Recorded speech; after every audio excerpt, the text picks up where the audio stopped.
Dur sayang ngapunten saestu yen dereng saged nuruti apa karepmu, tapi aja sumelan ana dina liyane bakal tak upayake mbok kepiye carane.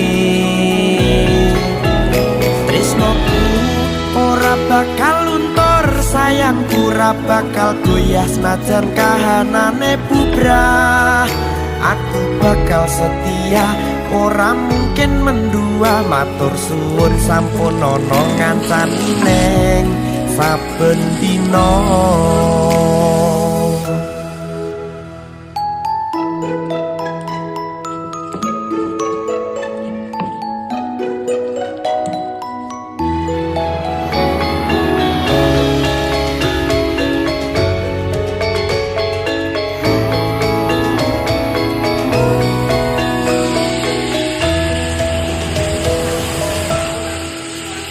Cintaku mbok yo sampun lenesu, nesu kabeh iso rasah kudu nganggo mecucu. Eman paras ayumu ndak beda karo atimu, rungokno